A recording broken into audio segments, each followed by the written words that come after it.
A sugestão de hoje de Na Saleta de Leitura é para aqueles que gostam de ler romances. Muito embora a forma como esse romance é escrito lembre uma fábula, o que, aliás, vem escrito na capa abaixo do título. Apresenta o livro A Mercadoria Mais Preciosa, uma fábula, da autoria de Jean-Claude Greenberg, editora Todavia. Essa fábula, ela vem nos falar sobre um dos capítulos mais tenebrosos da nossa história, a deportação de milhares de judeus para campos de concentração nazistas.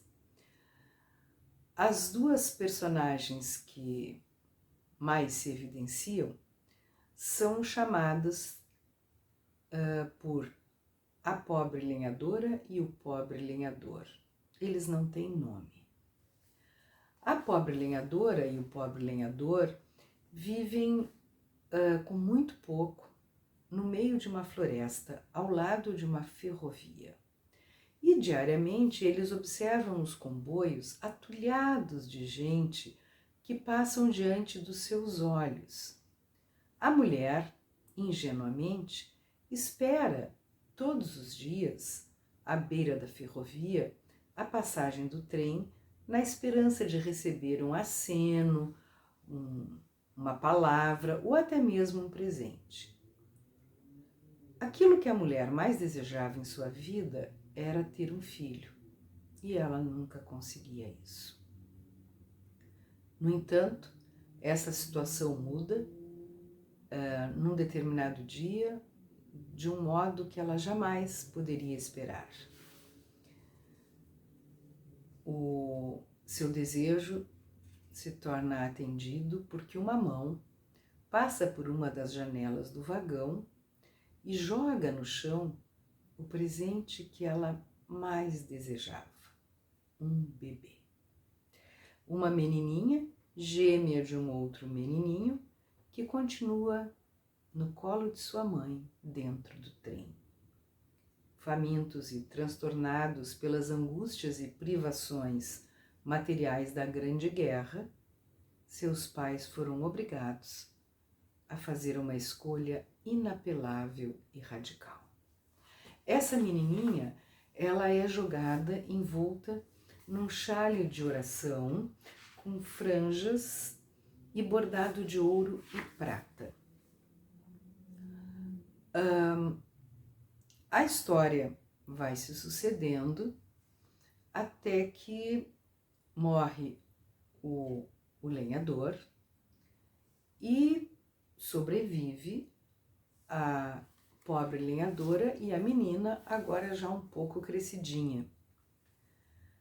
A pobre lenhadora, para se sustentar, faz queijos com o leite de uma cabra que lhe sobrou e vende esses queijos na rua.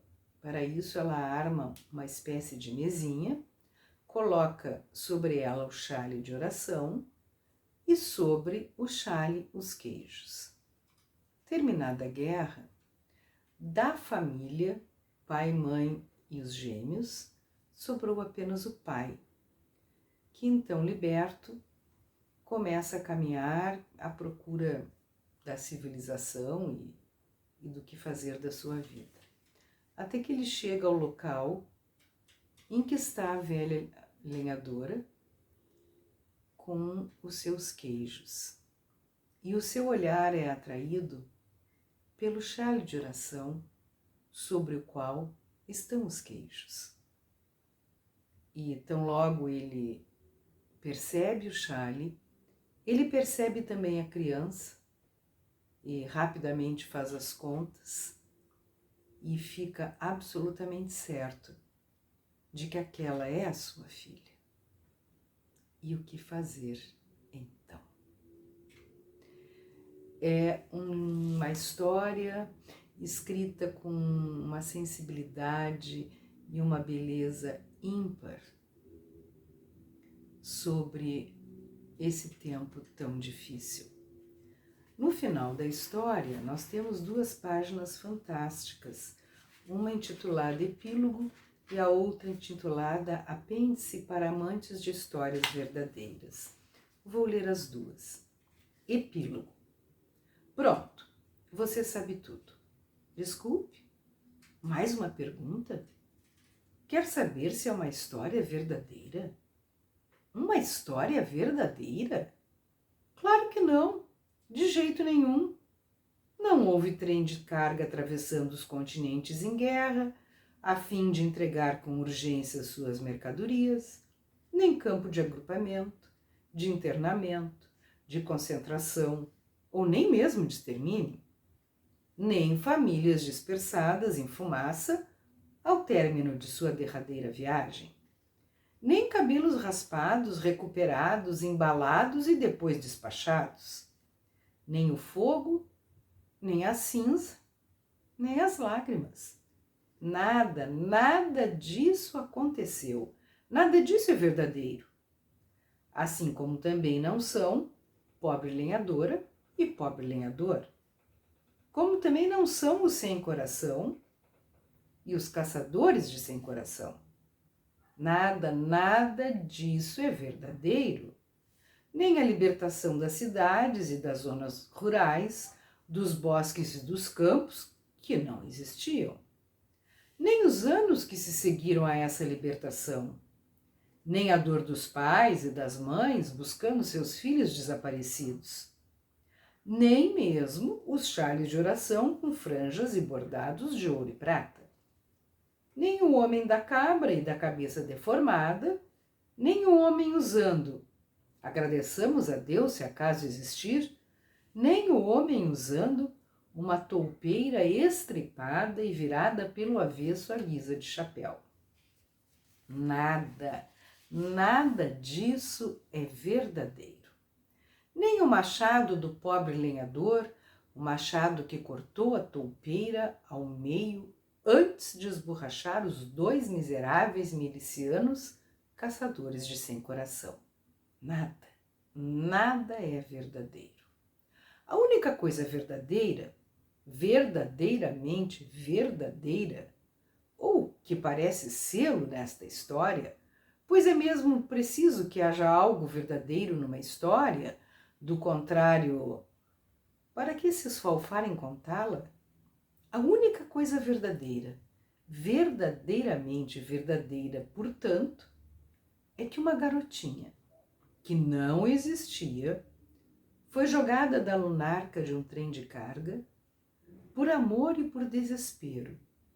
Foi jogada de um trem, enrolada em um chalho de oração, com franja e bordado de ouro e prata. Chalho de oração que não existia. Foi jogada na neve aos pés de uma pobre lenhadora sem filhos, para que ela a amasse. E que essa pobre lenhadora, que não existia, a apanhou, a alimentou, acalentou e amou mais que tudo. Mais que a própria vida. É isso. É isso a única coisa que merece existir nas histórias como na vida verdadeira. O amor. O amor oferecido às crianças, as suas como as dos outros. O amor que faz com que, apesar de tudo o que existe e de tudo o que não existe, o amor que faz com que a vida continue. Em Apêndice para Amantes de Histórias Verdadeiras, lemos o seguinte. O comboio número 45 partiu de Drancy no dia 11 de novembro de 1942, levando a bordo 778 homens, mulheres e crianças, sendo um grande número de idosos e inválidos, entre os quais figurava o cego Naftali Grimberg, avô do autor. 2 sobreviventes em 1945.